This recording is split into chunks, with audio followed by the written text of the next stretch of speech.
eu tenha acompanhado também em Santana do Livramento um pouco do êxodo rural, claro. me marcava muito mais do que o ufanismo, por exemplo, de outros. Mas o que chama a atenção aqui é realmente como tu traçaste, tu e Anúbio, o perfil desse homem, algumas coisas que eu nem imaginava.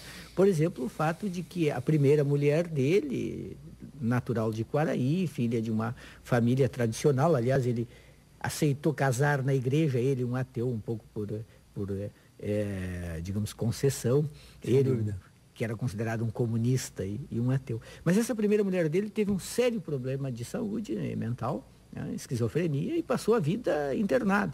E a filha, uma das filhas dele também teve esse problema. Isso eu não sabia, isso afetou completamente a vida dele.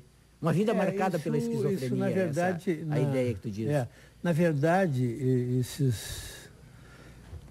essas informações que constam no livro, esses elementos que tu trouxeste agora, muito pouca gente conhece. Pois é, eu não tinha a menor ideia.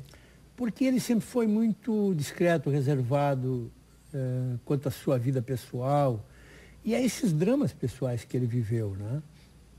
Nós temos um dos capítulos do livro, aliás, fala nas tormentas pessoais do Ciro. E realmente ele diz que ele próprio tem uma frase falando sobre a esquizofrenia que marcou a vida dele, né? Porque, num primeiro momento, a primeira mulher é acometida deste problema mental num tempo e num momento da medicina em que não havia os recursos da farmacologia que hoje existem, e quando os tratamentos eram muito dolorosos, inclusive. Sim, ela acabou sofrendo mais de uma lobotomia. Exatamente. Então, é fácil de aprender o drama pessoal dele, né? Como homem, como marido. E passados alguns anos, uma das filhas, não é? Porque então ele ficou sabendo que era uma doença que tinha essa característica de hereditariedade, né? A filha surge com o problema quando está no auge, na faculdade, com 20 e poucos anos, bonita, inteligente. E a irmã é que, na verdade, os colegas dela começaram a estranhar o comportamento em determinado momento, e depois a irmã um dia se deu conta. E aí foi o Ciro. É fácil, por isso, então, imaginar o quanto isso o marcou, mas ele sempre se manteve reservado em relação a isso. O Abrão Slavutsky, que fez com ele um livro de entrevistas, digamos assim, né? Para começo de conversa, Para começo de conversa, para início de conversa. Para início de conversa. Eu conversei com o Abraão agora, inclusive, no lançamento, nós fizemos um debate assim, que precedeu ali a sessão de autógrafos, com alguns psicanalistas, os filhos do Ciro, a Maria Helena e o Cláudio. Que são irmãos por parte de pai. Exato. O Cláudio é filho já do segundo casamento. Do segundo casamento, exatamente. E o Abraão me disse que, embora ele, Ciro, feito algumas revelações pessoais ao longo dessas entrevistas, mas Ciro pediu ao Abraão que não constasse no livro esses dramas pessoais. Mas aqui eu quero fazer um registro que eu acho que é meu dever, o Juremir. Quando eu fui convidado para redigir o texto final desse livro, porque ele foi concebido e foi uma experiência, aliás, interessante, a Núbia Silveira coordenou a equipe de pesquisa, da qual participaram duas outras grandes jornalistas, a Adélia Porto e a Lorena Paim. Quando eu tive o primeiro contato com a Maria Helena, eu perguntei sobre a expectativa que ela tinha em relação ao livro e até que ponto poderia haver algum nível de limitação, porque eu aí teria provavelmente resistido. Ela disse que nós teríamos ampla liberdade e, ao longo do processo de feitura do livro, inicialmente nas pesquisas e mesmo depois, no momento em que nós estávamos no processo de redação final, ela nunca interferiu em nada e sempre contribuiu, respondendo a todas as indagações que nós tínhamos. Eu acho que isso é um mérito dela, né, de ter possibilitado... Maria Helena Martins, que é a responsável hoje pelo Centro... Ela é a diretora-presidente do Centro de Estudos Literários e Psicanalíticos Ciro Martins. Que, de certa maneira, é quem é responsável pela preservação da memória de tudo que o Ciro Martins fez. Exatamente. Aliás, eu vou aproveitar para dizer o seguinte, esse livro, como ele foi um projeto aprovado pela Lei Rouanet, e essa edição, pelo menos, não pode ser vendida, né, por ter incentivos fiscais, ela vai ser distribuída para bibliotecas, centros de estudos, e o CELP Ciro Martins possui um número determinado de exemplares para as pessoas que tiverem interesse. Elas podem procurar? Elas podem se dirigir ao centro. Pena que não temos o endereço aqui. Será que mas, não, mas eu se puder repetir aqui, é fácil. É CELP Ciro, Ciro com Y. CELP Ciro, @celpciro.org.br. Né? As pessoas que tiverem interesse em conhecer um pouco mais sobre Ciro Martins poderão se dirigir ao centro, que há a disponibilidade de um número X de exemplares, que eu não sei exatamente quantos, mas eu tenho certeza que a Maria Helena vai ter o maior interesse em atender. Agora, Celito, deixa eu aproveitar para esclarecer uma dúvida técnica aqui. São dois jornalistas conhecidos, tu e a Anúbia, fazendo um livro em conjunto, a Anúbia Silveira. Anúbia Silveira, por quem eu tenho grande estima, inclusive, porque meu primeiro emprego como jornalista na Zero Hora foi graças a Anúbia Silveira. Então tem esse agradecimento à Anúbia Silveira. Como é que foi fazer um livro a quatro mãos? Como é que se estabelece, que escreve o quê? Como é que faz a redação? Pois foi uma experiência interessante essa, realmente, o Juremir.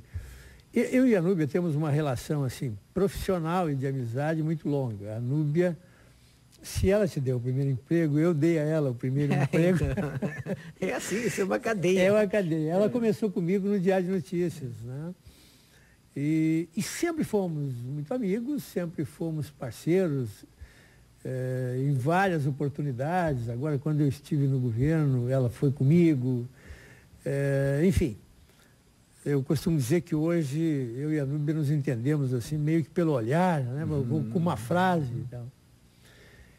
E aconteceu o seguinte, como eu disse no início, ela coordenou a equipe de pesquisa. À medida que nós íamos tendo informações, íamos trocando ideias, até o dia em que decidimos pelo esboço do livro. Como é que faríamos o livro? Porque nós não queríamos assim uma cronologia, assim, nasceu, viveu, foi psicanalista, escreveu, morreu. Né? Então nós dividimos o livro assim em capítulos que poderiam até ser chamados de temáticos, embora não seja exatamente isso. Mas enfim, há um capítulo dele como literato, outro como psicanalista, o seu início profissional, a sua relação com a família. Não seguindo assim uma ordem cronológica rigorosa. Bom, então o esboço é esse, o livro vai ser assim. E nós combinamos que ela faria, com o volume de informações que ela possuía, a partir das entrevistas feitas pelas duas pesquisadoras, e pelos contatos mantidos nas viagens que foram feitas a Quaraí. Aliás, a Anúbia, inclusive, foi a Quaraí. A Adélia Porto e a Lorena Paim foram a Buenos Aires também, e ainda tivemos a felicidade de encontrar algumas pessoas que conheceram e conviveram com o Ciro lá em Buenos Aires, né? Profissionais da área da psicanálise. E a Anúbia se encarregou de fazer, digamos assim, a parte grossa, digamos assim, né, dos capítulos. Ela reuniu nos capítulos as informações fundamentais colhidas pelas pesquisadoras. E tu foste para Portugal em determinado momento também envolvido com a pesquisa, ou tu tinhas uma vez, terminaste de redigir em Portugal? Foi por... Eu tinha pouco tempo para fazer essa redação final, porque o livro tinha que ser lançado esse ano, que é o ano do Ciro Martins, claro, né? Do centenário. Não podia esperar. Não podia esperar. Ele tinha que sair esse ano. Ora, aqui ia ser complicado para mim fazer isso. Eu tenho um irmão que mora em Portugal, eu tenho um vínculo muito próximo com Portugal, eu gosto muito de Lisboa, acho uma cidade extremamente aprazível, né? Assim como gosto muito de Paris, que é a tua cidade preferida. Eu vou dar um pulo agora a Lisboa em fevereiro. Olha, Lisboa é uma cidade que me encanta sempre. E tenho, claro, essa facilidade, o fato de ter um irmão lá que reside há muitos anos. Ao mesmo tempo quis fugir do inverno. Então eu reuni várias razões para me fechar em Portugal, em Lisboa, e me dediquei durante 3 meses à redação final do livro. Nesse meio tempo, claro, eu até digo a certa altura, que foram centenas de e-mails que eu e a Núbia trocamos, mais as pesquisadoras, porque você conhece muito bem isso, o Juremir. Você só quando vai redigir é que nascem determinadas dúvidas e informações que e a faltam. necessidade de informações que ainda não foram colhidas. Então foi um intercâmbio permanente assim de e-mails. Ainda bem que nós temos essa facilidade hoje. Isso facilita.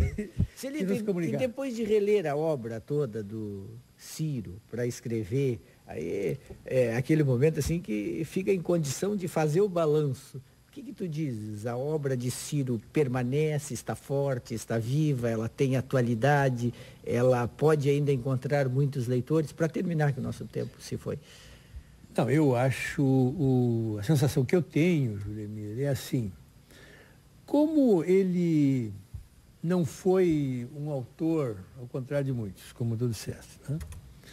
Que glorificou a figura mítica do gaúcho, heróico. Não adulou ninguém. Do gaúcho heróico, do gaúcho guerreiro, do gaúcho sempre vencedor. Talvez por isso ele não tenha tido assim, o reconhecimento devido à importância da sua obra. Mas à medida que está se fazendo esse trabalho de divulgação que é feito pelo centro, dirigido pela doutora Maria Helena, à medida que este ano o Ciro foi muito discutido em quantos painéis e debates que ocorreram, muitas pessoas se deram conta da importância do Ciro na literatura do nosso estado. Eu acredito que ele permanecerá, sim, porque à medida até entre as pessoas constatarem essa nova realidade que é a realidade da campanha, do campo, e são dezenas hoje as teses desenvolvidas aqui mesmo na PUC. Eu conheço quantos trabalhos de sociólogos que examinaram esse fenômeno da localização dos egressos do campo na periferia das cidades, e não apenas das grandes cidades, inclusive das pequenas cidades, e vão buscar no Ciro informações sobre esse episódio que marca um momento importante da economia do nosso estado, que ele identificou, né? Eu não tenho dúvida de que a obra do Ciro vai permanecer. Muito obrigado, então, por ter vindo no Livro Aberto e por esse belo livro sobre Ciro Martins. Eu é que agradeço a oportunidade, o Juremir, de estar contigo aqui, por quem eu tenho profunda admiração pelo teu trabalho, pelo teu talento, e estar aqui em contato com os teus ouvintes e falando um pouco sobre o Ciro Martins. Muito obrigado. Maravilha. Esta foi a entrevista com o jornalista e escritor Celito de Grande, autor, junto com Núbia Silveira, de Ciro Martins, 100 anos, O Homem e Seus Paradoxos. O Livro Aberto fica por aqui. Nós voltamos na próxima semana. Até lá.